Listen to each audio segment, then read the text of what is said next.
Workforce Commission's Vocational Rehabilitation Program. For any of you that are unfamiliar, the Vocational Rehabilitation Program helps people with disabilities prepare for, find, or retain employment, and also helps youth and students with disabilities prepare for post-secondary opportunities. Our program also helps businesses and employers recruit, retain, and accommodate employees with disabilities. So in 2014, the Vocational Rehabilitation Program increased their focus on serving students and youth with disabilities. In doing that, reserve and expend 15% of our federal funds on pre-employment transition services, specifically for students with disabilities. So in Texas, that 15% amounts to about $37 million per year that we can spend on services for students with disabilities. With that funding, TWCVR provides pre-employment transition services to students to help them prepare for a successful transition out of high school. You'll see here the pre-employment transition services fall within 5 main categories, and those include job exploration counseling, so career exploration. That means academic assessments, counseling and guidance around career paths, exploring labor market information, looking at available careers, and identifying interest areas and how that relates to future career goals. Next, we have work-based learning. So that includes exploration that takes place in a real work setting. So that student is on the job working either in an internship, an apprenticeship, conducting informational interviews, volunteering at the work site, or even going into the work site and job shadowing. Next, counseling on post-secondary opportunities. So that includes post-secondary preparation for work, understanding financial aid, understanding available programs, like what's the difference between an associate's degree versus a certificate, versus a bachelor's.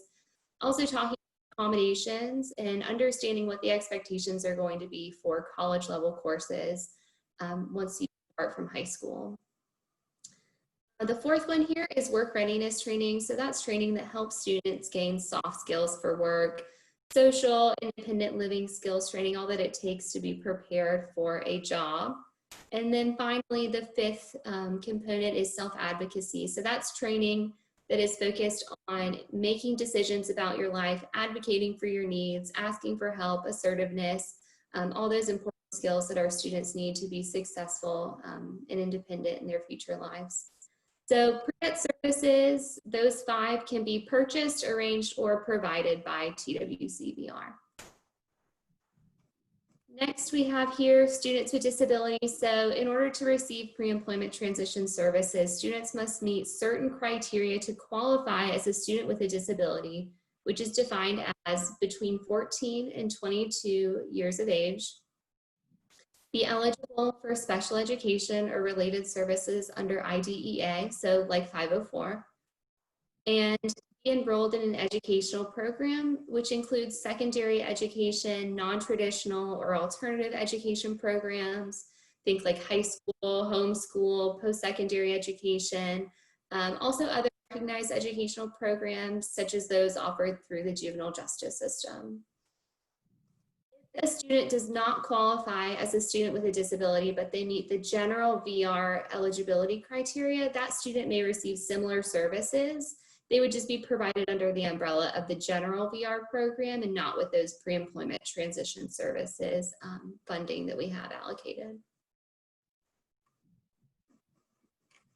All right, I'm going to go to this next slide, which is Texas Hireability. So the Texas Hireability campaign was created to raise awareness about the benefits of hiring people with disabilities and also to highlight the contributions of people with disabilities in the workforce.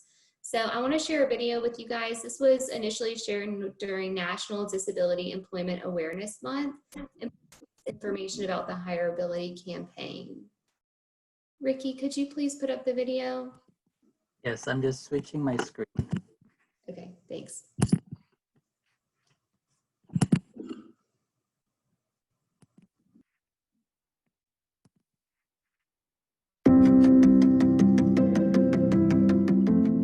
As local communities, businesses, and economies in Texas come back online, having the right mix of people with the skills, adaptability, and talent for available jobs is critical.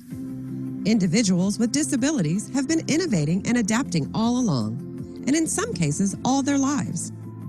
VR help find a person that has a disability or is handicapped a job, and a job that is good for them, that works for them, you know what I'm saying? Despite of their disability or whatever, which was big for me because it's a lot of jobs out here that look at people that don't have disabilities, or that even just if they're sitting in a wheelchair, think that they are limited to do things, which is unfair.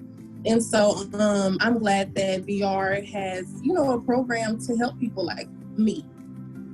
I think that we should I feel like we should tell the world that they should not look at people with disabilities any different than people that don't have a disability.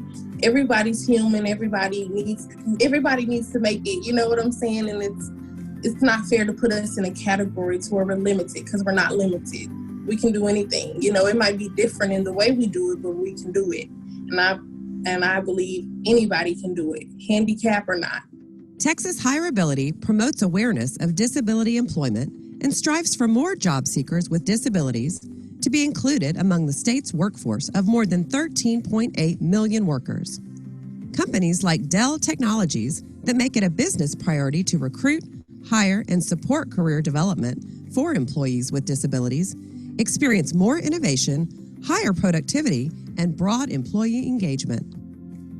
Dell's autism hiring program helped to open doors for military veteran Brooke Barr to join a team that values her ability while working for a company that views her disability as an asset. I do training videos on our new reporting tools. And it's surprising because I would have never thought prior to this that I would be in that type of role, because sometimes I do struggle in the verbal communication. It takes a lot of energy, but I do enjoy it. It just surprises me because I'm able to, I guess, have that type of role and be like a big important player on the team and not just kind of like a sidebar. We developed the autism hiring program because we recognize that individuals on the autism spectrum are a largely untapped talent pool. About 85% of people who have college degrees and are on the spectrum are either unemployed or underemployed. And so we figured that if we don't start to rethink the way that we are attracting and evaluating the really important critical skill sets that a lot of these folks possess, then we're missing out in this labor market. Brooke came onto my team and just started. There wasn't any. It was just like, hey, Brooke's part of your team, and she really has been part of my team, just another member of the team ever since we started. About 1 in 4 people in our society is living with a disability. There are many types of disabilities. For example, a disability may be a sensory impairment, like deafness or blindness, a physical impairment that affects a person's mobility, or a mental illness, like depression or bipolar disorder. But individuals are much more than their disability. A disability is just one aspect of who someone is. Most importantly, an individual with a disability is a person with talents, abilities, interests, and goals. Texas Higher Ability celebrates individuals with disabilities and offers disability employment resources for job seekers and employers. During October's National Disability Employment Awareness Month, check out the disability awareness and hiring events happening across Texas.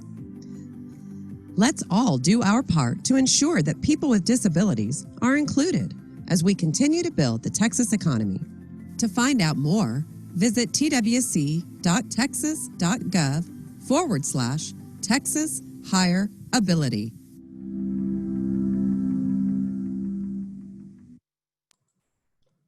Thank you. So that video has a special place in my heart. When I was a counselor, I had one of my students that I worked with from freshman year on to his senior. He went through the Dell program and was able to, and he was in college, he went through and got a professional job at Dell. And they're so accommodating and really do a great job with their program there. So Love that video. That was shared by our communications team in October, and there are a bunch more posted on that hireability webpage. If you know more about that campaign, I really encourage you to visit that website. You can see several resources there, kind of like what they talked about. We have a calendar of events there, and most of those events that are taking place right now are virtual events. There's virtual hiring fairs, there's webinars, there's kinds of other events that promote hiring individuals with disabilities. We also have some resources there for employers that are interested in that initiative. So helpful resources, guides to hiring people with disabilities, how to retain employees with disabilities, as well as some outreach materials that community partners can use to promote the hireability campaign. And the student hireability navigators that we're going to talk about today help promote that campaign in the communities locally and share some of those similar resources with their community partners. So before we get too much into the hireability navigator program, I did want to provide just a little bit more information about some of our other statewide initiatives. So next slide, please, Ricky. So in order to expand our capacity to serve students with disabilities, the agency implemented several statewide initiatives that enhance our ability to support students. I'm going to just highlight about 6 of those today. Our probably most well-known statewide initiative that we have is Summer Earn and Learn, also known as SEAL. This initiative is a partnership with the 28 workforce boards across the state of Texas to provide students with disabilities work readiness training and at least 5 weeks of paid work experience during the summer months. Unfortunately, it was canceled last summer, but our plan is to move forward and hopefully have some type of program related to SEAL this upcoming summer. We're exploring what we can do virtually in places that it's safe to have some work experiences. We'd like to explore that too, but our plan is to offer some sort of program for students to get some work-based learning, whether it's virtual, or in person during the 21 summer. The next one I have here is paid work experience. So this doesn't necessarily follow under the initiatives, but I thought it would be helpful to share with you guys. So SEAL is an initiative that takes place just during the summer months, but we also have a strategy that provides wage services to students with disabilities throughout the year. So that's paid work experience. It's another partnership between our agency and the 28 workforce boards, and students are able to receive wages through that program for their work experience that they're placed in either through their counselor, their schools, any way that they're working, they were able to pay the wages. The next initiative here is Explore STEM. So this initiative provides students with disabilities access to summer camps to help them explore science, technology, engineering, and math, and career partnerships with the community and technical colleges and universities. So looking into 21 summer, we have colleges and universities that plan to offer a virtual Explore STEM program where they're shipping the camp supplies to each of the participants and hosting trainings through that STEM camp, interactive, through Zoom, through Teams, through the virtual software, so they can engage that way. We did have one program that was hosted virtually during the last summer, and we got a lot of good feedback on that. I think the students really enjoyed it. Next slide, please. Thank you. So Advise Texas, this is another one of our statewide strategies. This strategy enhances the existing Advise Texas program to have more of a focus on providing services to students with disabilities. So the advisors are near-peer advisors in 112 high schools throughout the state, and they help students with disabilities learn about options for post-secondary education, to apply for colleges, look at universities, look at technical schools. They do some training on how to apply for financial aid, and they also provide the students with college-related instruction about self-advocacy. The next here is Charting the Course. So this is a partnership that we have with the education service centers across Texas, and it consists of a series of education and planning events for students with disabilities in grades 8 through 12 and their families, where they can learn about career exploration resources, they can learn about work-based learning opportunities, post-secondary education, any other topics that would support a successful transition from high school into independence, employment, post-secondary all of that. And then the final initiative that we're going to focus on today, and you'll be hearing from two of our student hireability navigators later, is the Hireability Navigator Program. So this initiative established dedicated navigators in each of the workforce area across the state to support VR's efforts to build community system capacity to be able to provide pre-ETS services to students with disabilities. So we'll dive into what that really looks like and what those navigators do within the community a little bit later. And while I have you guys here, I'd also like to mention that we have a brand new statewide initiative that is in the works that will be coming out in the 21 program year. So that initiative is called Fostering Transition, and it's aimed at a successful collaboration with the foster care system in order to have a greater impact on the success of that population. So we'll have more information on that coming soon. Really excited about that new initiative and working with the foster care system. All right, Ricky, looks like we have the map up. So we'd like for you guys today to mark where you are mark where you are on the map. And Ricky, if you could tell them how to do that. Definitely. So hello, everyone. So we will be introducing 3 different maps to you today, just to show you how we are in tune with the different divisions in our state and how we ensure that everyone gets served, right? So the first map we see here is the divisions for vocational rehab by the different areas. So we'd like to see, we already know the different sectors you represent. So now we want to see where you're from. So if you hover to the top of your screen, your cursor, you should see an option that says annotate. So when you click on annotate, there's going to be an option for you to stamp the picture here on the map.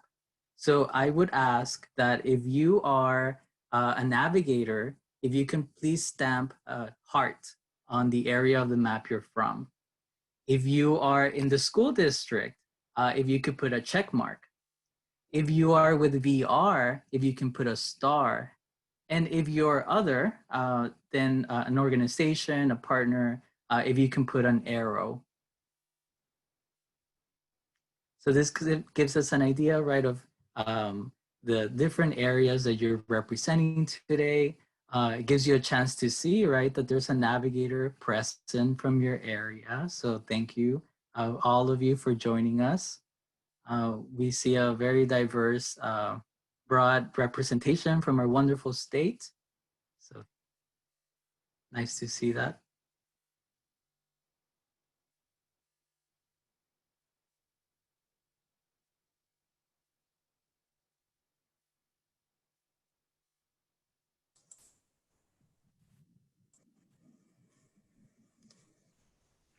Looks like we still have a few people, but I'm going to go ahead and move on to, we have great representation from our navigators too. So if you're from those areas, we'll be talking about contact information, how to get in touch with your navigator. But if we have some navigators in the group, if you want to just add your contact information to the chat, that way if we have people represented in your area, they can reach out to you. Ricky, can you go to the next slide, please? Let me... Oh. Let me clear the annotations. There you go. Did that work? Okay, great. Thank you. So next I wanted to talk with you guys. Now that we all know where you are from, I want to provide you information on how to connect with your local TWCV contacts. So the Rapid Engagement Team was created during the pandemic to better connect customers in need directly with their local TWCVR offices. So by calling this phone number, by emailing the email, or visiting the office locator website, you can receive direct assistance and be located to and be directed to the office closest to you. So this is a great resource. I encourage you guys to share this information with your schools, share it with your partners, get that information out there because it is a new resource, but we have a whole team dedicated to connecting interested parties with their counselors and their local offices. So with that, I'm going to turn it over to Ricky and Jeanette, who are going to focus on the Student Hireability Navigator Program from Lower Rio. Thank you, Lauren. So before we begin, I do think it's important that we differentiate the different organizations that Lauren mentioned, right? She mentioned vocational rehab, she mentioned the different boards. So I just wanted to mention, right, that we're all under the Texas Workforce Commission, which is a government agency that provides services related to employment to eligible individuals and businesses in our state. So under that umbrella, TWC works with 28 different boards in our state, 28 workforce development boards, right? And that provide the employment assistance and promote self-sufficiency of customers, right? And there's various different programs and initiatives across the state from all the boards to ensure that that happens, right? Jeanette and I represent Workforce Solutions Lower Rio, and that is our logo right there. But every board has a different logo and an addition, right, representing the area that they serve. So in 2016, what used to be DARS, the Department of Assistive and Rehabilitative Services, transitioned under the Texas Workforce Commission, being renamed to the Texas Workforce Solutions Vocational Rehab Services. So you might know, right, that vocational rehab services supports people with disabilities to prepare for, obtain, and advance in competitive employment. So we're all with the same mission, right? Enhancing the workforce and ensuring that there's inclusion, right, and opportunities. And we're all intertwined, right? We all collaborate, we all work together. And within that transition, many offices across the state have been completely merged, right? Where both vocational rehab and workforce solutions are housed under the same building. In our particular board, we're in that process, right? Hoping that by this time next year, we're both housed together. So just thought I'd give you that update. In the 28 different boards that exist, right, there's different workforce centers in that service area. For Lower Rio, we cover 3 different counties, right? And we have 5 different workforce centers that serve our community, right? And I'll tell you a little bit more, Jeanette and I, how our role works. So here are the 28 different boards that are part of Texas. This link will direct you to this page where it hyperlinks all the different websites for each board. And this will give you the opportunity to connect with your designated board in case you're not familiar with it. And Jeanette will be posting this link in the chat. So now we're diving into our role of the navigator. So,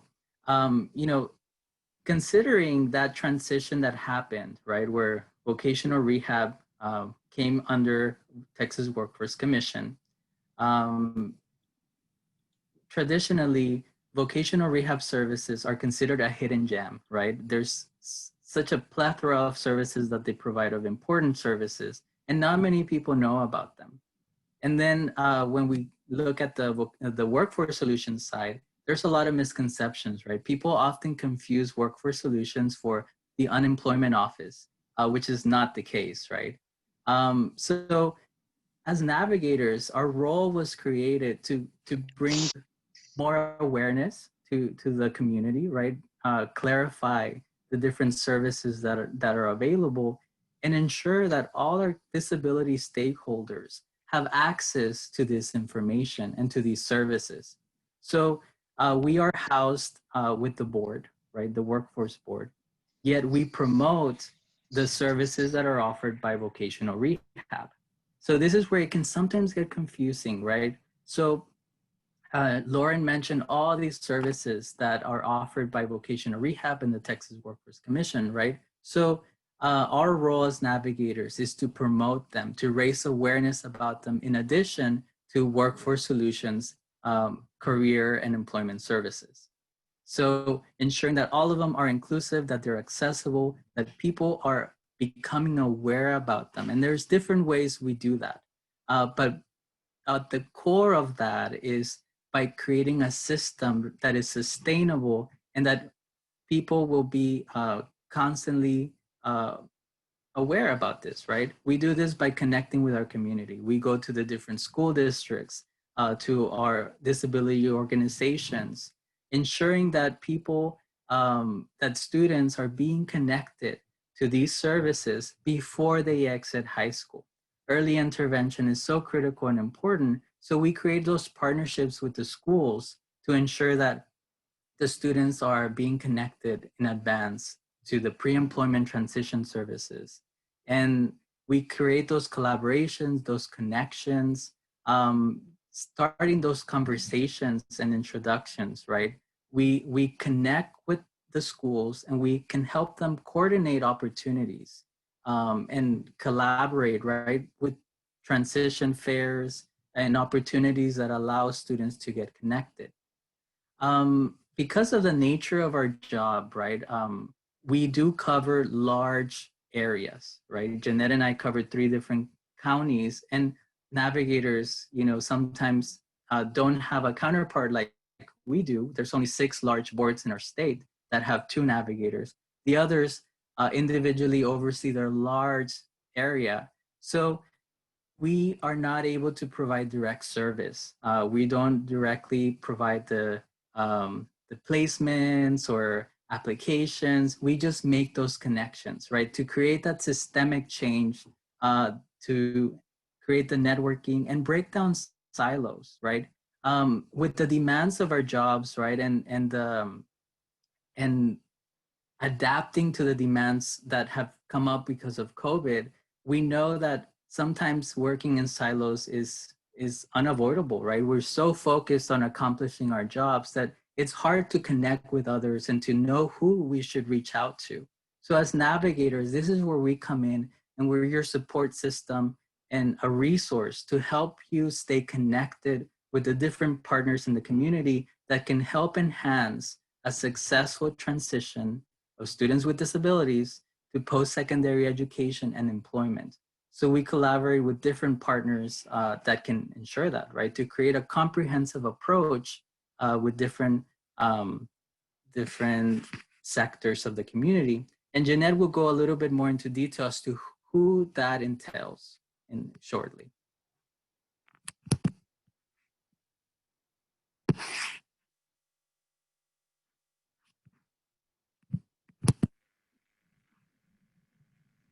So as navigators, well, good morning, first of all, to everybody who's here.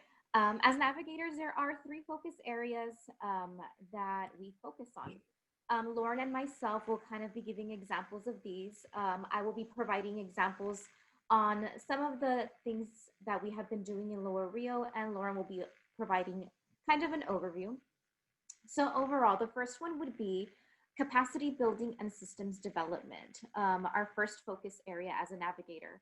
So what this could look like, or what it looks like in our area, is we have provided and we have enhanced our workforce solution centers to become more accessible. We have introduced different auxiliary aids, but not only that, we have also ensured that our workforce solution staff knows about these auxiliary aids and is able to provide information to our customers as well.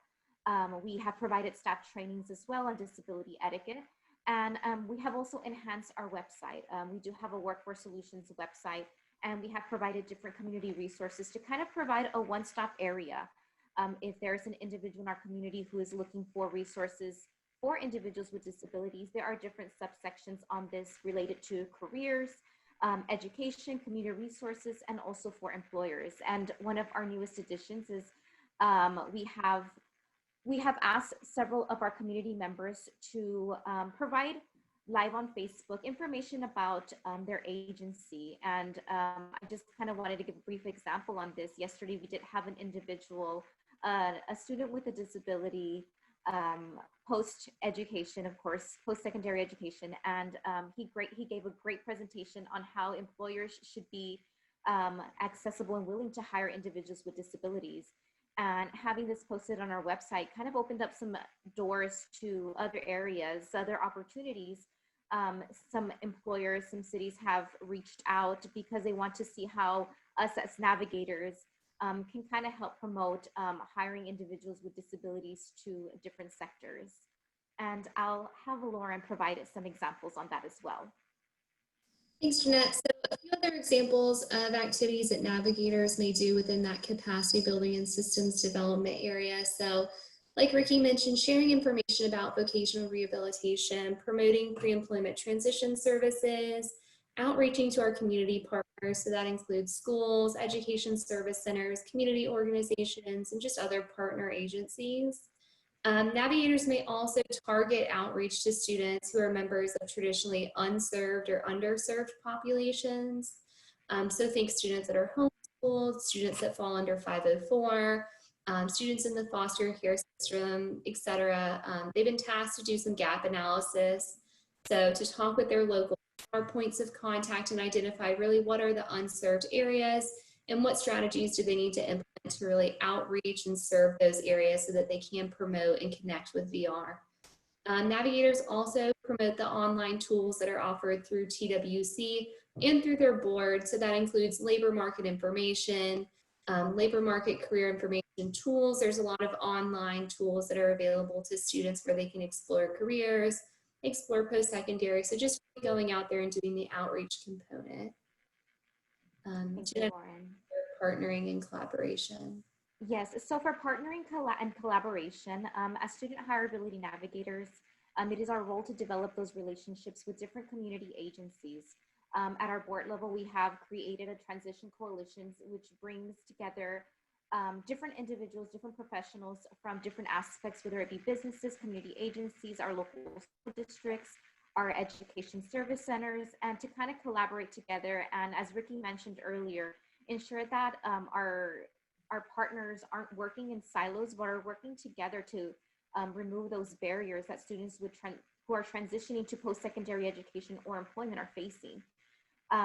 We also work with our local vocational rehab units, such as ourselves. We do have 2 VR units that overlap, so we ensure that we have communication with them. We work together and collaborate on different projects and events. We work very closely with our community agencies, our community partners. We participate in their events as well as local school districts. We provide various presentations to our educators, especially those who pertain to the special education departments, 504, and of course, some that have been new to our area as well, our CTE.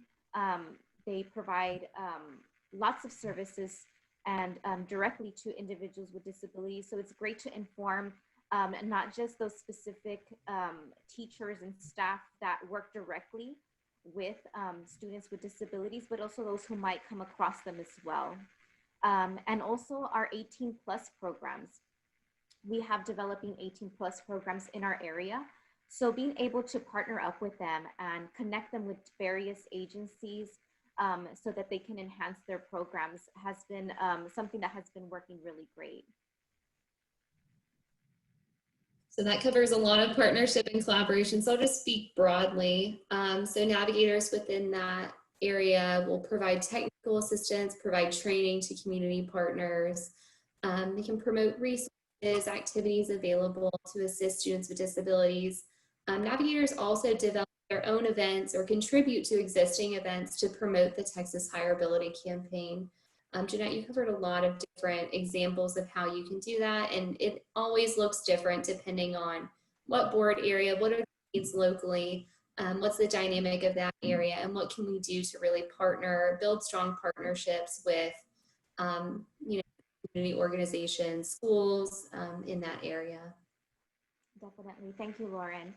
And last but not least, the third focus area as a student hireability navigator is informing and engaging employers. So first and foremost, the one that comes to mind is providing disability etiquette trainings. I know that Ricky and myself have partnered with our local VR unit to provide these not just to businesses, but also to professionals, just to highlight what hiring individuals with disabilities can do for a business. It can promote lots of great things. They are very highly capable of working and achieving so much. We have here at our board area, we have developed a work-based learning commitment form that was issued out to those individuals, those businesses who have participated in the Summer Earn and Learn program. So this was just to kind of expand the services that are being offered to students with disabilities in our area and to promote more options, such as maybe job shadowing or workplace tours or trips, so that students with disabilities can see what it is that a business does. We also, as navigators, we coordinate, as Lauren mentioned, hiring events such as a virtual hireability job fair that we did hold locally here in our area. And then, and of course, once again, just informing and engaging employers to provide resources and connecting them with VR if they need resources to be able to be more accessible to individuals with disabilities. That pretty much covers it. You know, the navigators are conducting outreach. They're developing relationships both with businesses and also industry organizations. So your local chamber of commerce, you know, your local business organizations, local opportunities there. They also partner with VR when they're providing training. So we have a lot of different community outreach and disability related specialists in our regional offices that also partner with the navigators to support our employers in the community so that they better understand, like Jeanette mentioned, that disability etiquette and what they need to do to support our students on the job so they can retain that job long term. So as student hireability navigators, we do connect with various individuals in our community. First and foremost, vocational rehab, since we are enhancing the pre-employment transition services that are provided by our local units. We work very closely with our VR units. We try to gather information as far as which counselors pertain to certain school districts. We do get a lot of emails pertaining to that. So we are able to develop and enhance those connections. There are different advocacy groups in our areas that work closely with parents and students with disabilities and are very engaged.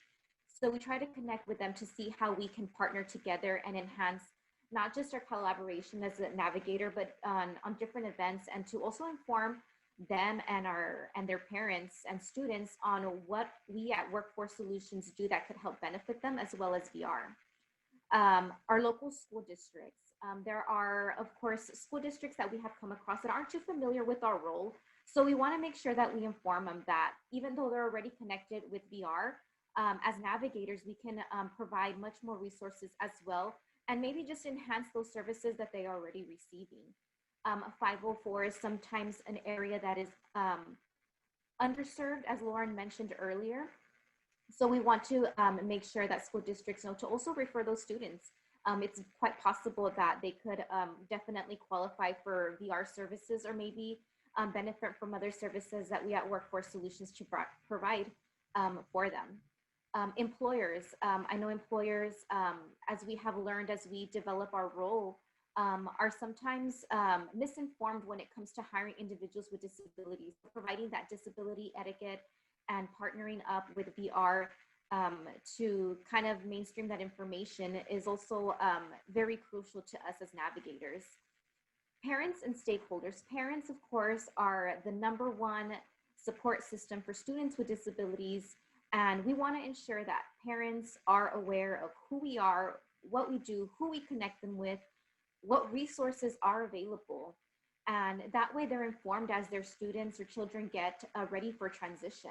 And then, of course, post-secondary education. We want and we connect with our local colleges, our local universities, to see what events we can participate in, but also to be aware ourselves so that we can bring information back to our school districts and our parents on what is expected as students begin to transition to post-secondary education. Next slide, please.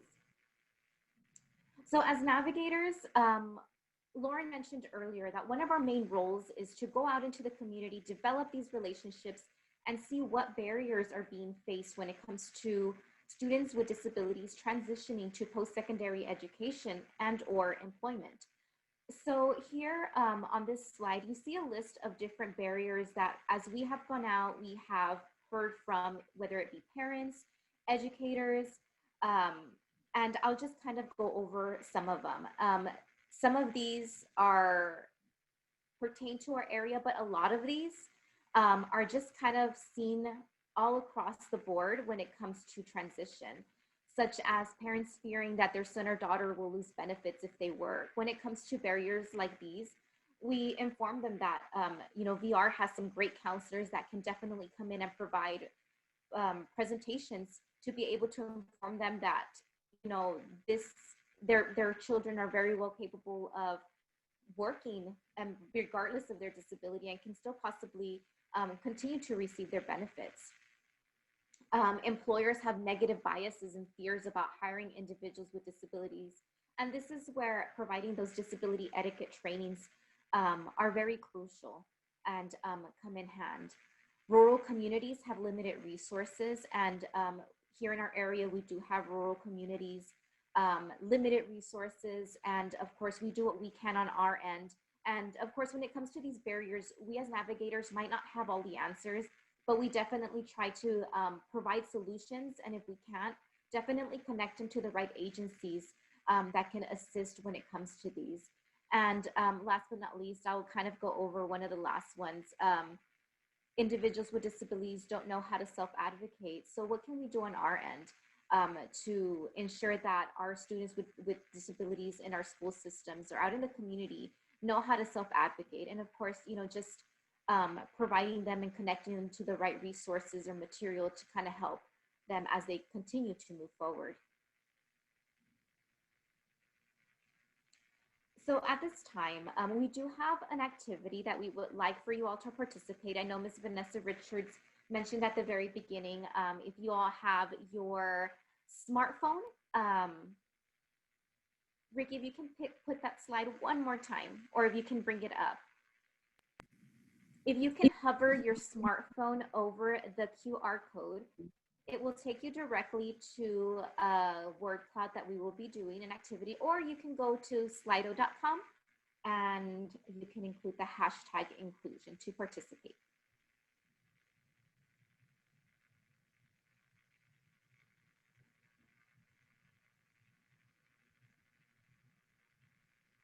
So we will move forward. And our poll question, of course, has a lot to do with what we've been talking about, which is collaboration. So what do you think makes good collaboration? So at this time, you will be able to input and insert your answer. If you have more than one answer that you would like to provide, you are more than welcome to provide many more. And of course, the more that individuals, our audience participates, you'll see that the words will get bigger, because it seems like, of course, communication is key to making good collaboration.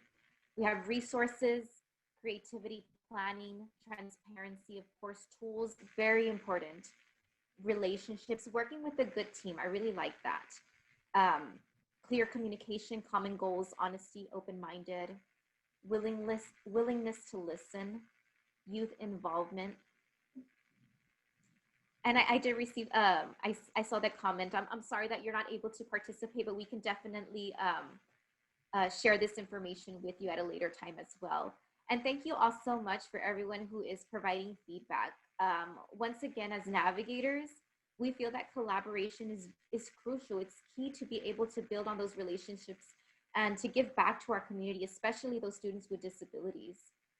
There are lots of resources out available in our community, and the more that we can communicate, work as a team, listen, plan together, work together, I mean, all these great things will kind of align as well. VR participation. So thank you so much for everyone who has joined that poll. Really appreciate it. So with that, of course, Ricky will move on. And there's a quote by Henry Ford: "Coming together is the beginning. Keeping together is progress. Working together is success." And I think, and I feel that this kind of brings together what it is that we are. I mean, as long as we work together, there will be success. And as I mentioned earlier, we might not have all the answers, but working together we'll be able to hopefully provide much more. Next slide, please. And as we collaborate and work together, Ricky mentioned earlier that there were different maps that we were going to share. And this is the last map that we'll be sharing. And it's, of course, of our Education Service Center. And this one's a very important one. We've shared our different boards, our Workforce Solutions boards, our VR areas, and then, of course, lastly, our Education Service Centers. And this is very crucial as well to us as navigators, because, of course, we know that our local ESCs have great connections with our local ISDs, teachers, staff, and especially those who work directly with students with disabilities. So on our end, working very closely with Education Service Centers has provided lots of great opportunities. We've been able to present at different special education directors meetings. We've partnered on transition fairs, on state initiatives. We presented at an Inclusion Works presentation, and just developing those relationships and continuing to work on them and enhance them is able to provide more to our local educators as well. Thank you, Jeanette. So I just wanted to briefly mention that we talked about our transition coalition, right? And the importance of convening partners. As navigators, we truly serve as liaisons to connecting the community, right? So this is a picture taken a year ago. We celebrated our 1-year anniversary with our transition coalition. And you know, navigators across the state do their own initiatives to convene partners and to ensure that everyone is informed about services available, right? Whether it's through the distribution of emails, visits, displaying the information in an accessible platform, right? Social media, on the website, and so on, right? A lot of the key things that were highlighted in the activity right now focused on communication, right? And that is truly the core of feature, that characteristic that we need for an effective collaboration. So as navigators, we connect the different partners from all across our service area to bring them together just so that they can network, get to know each other, and learn the different aspects of the disability community, right? Because everyone has their concentration, but we can only create systemic impact, collective impact when we're all together. And that truly helps us advance in inclusion and created systemic solutions, right, to the barriers that exist. Jeanette named a couple, right? And there's so many others, many that have been amplified because of the pandemic. So it's a call to action for all of us to truly come together to address these barriers. And I know we're coming close to our end of the training, so I just wanted to mention, right, that to visit the board websites that we shared earlier. Every navigator, right, has contact information and resources for transition on their website, and many resources available through the board. On our website, we do have a People with Disabilities page where individuals are able to come in to our one-stop resource page and connect with the different resources in our community. We compiled different categories for career resources, education and community resources, and resources for employers, right? For them to be aware about tax incentives, the VR programs that can support them, how to connect with our business relations professionals, right? So that is on there, along with our auxiliary aids available, and then information from our transition coalition. So this is one way that we try to compile the information to make it more accessible for our community. I'd like to ask Eric to launch the last poll. It's a simple question, just asking if you know who your navigator is. It's yes or no, right? I know that the program is fairly new, right? And we do have a large state, so we're doing our best to ensure that you get connected. So I see that the responses are coming in, right? We have a lot of people here that know who their navigator is, but some of you don't. So we're gonna share with you the contact information that you can use Okay, there we go. Majority of you know, but we do have some people that don't.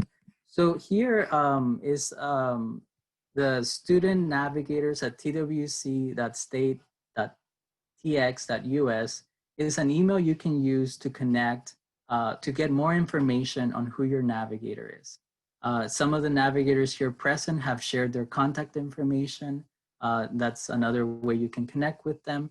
We'll also be sharing our personal information at the end, and we can certainly also support you to connecting with your navigator.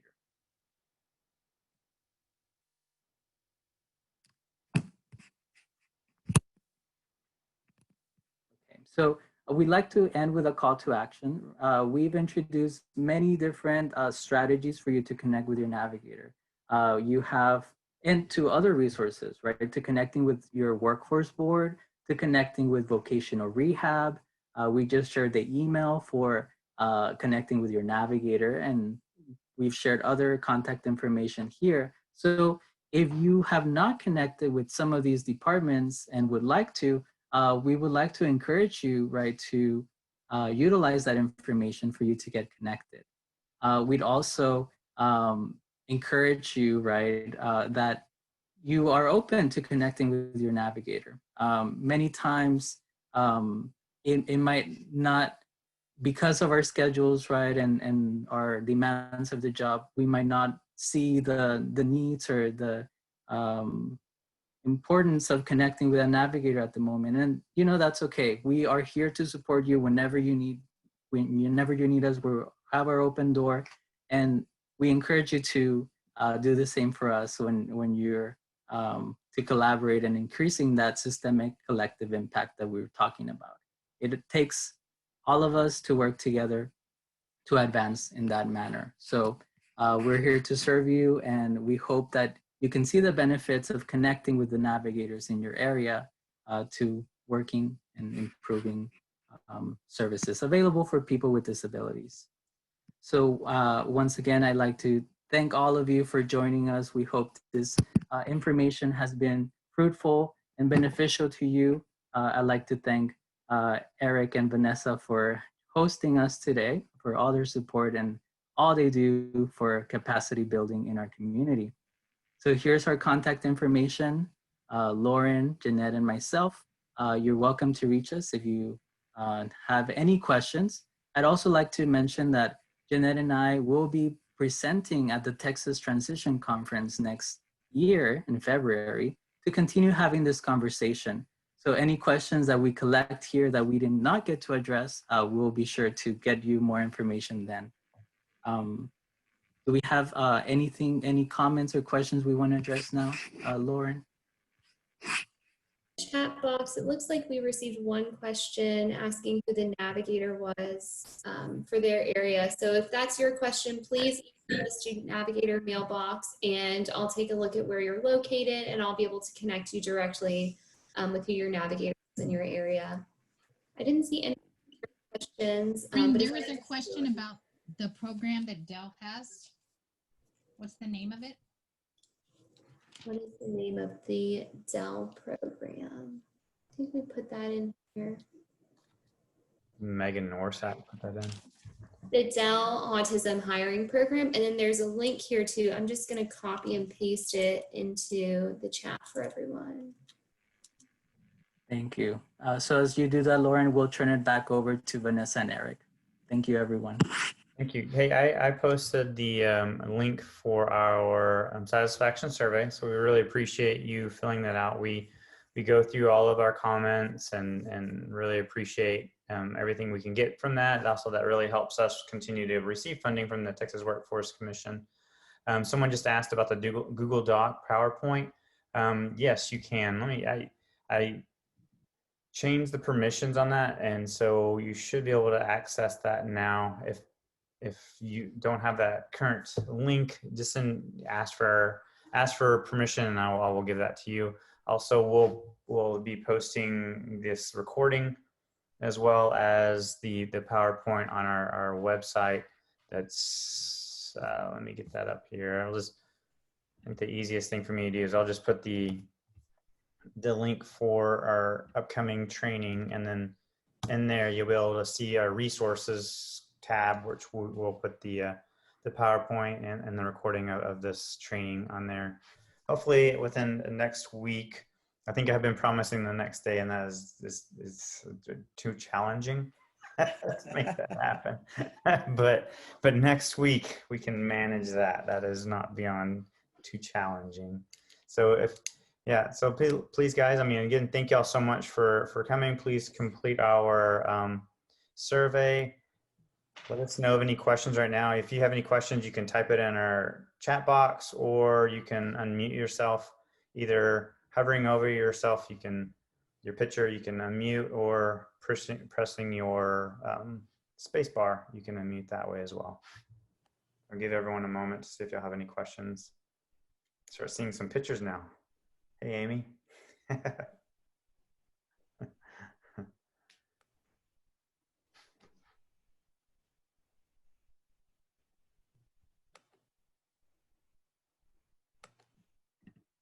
Okay, doesn't seem like we have any questions. So hey, I will go ahead and end this, and thank you all, and y'all have a really wonderful day and great upcoming Christmas break and holiday, and hope everyone stays safe.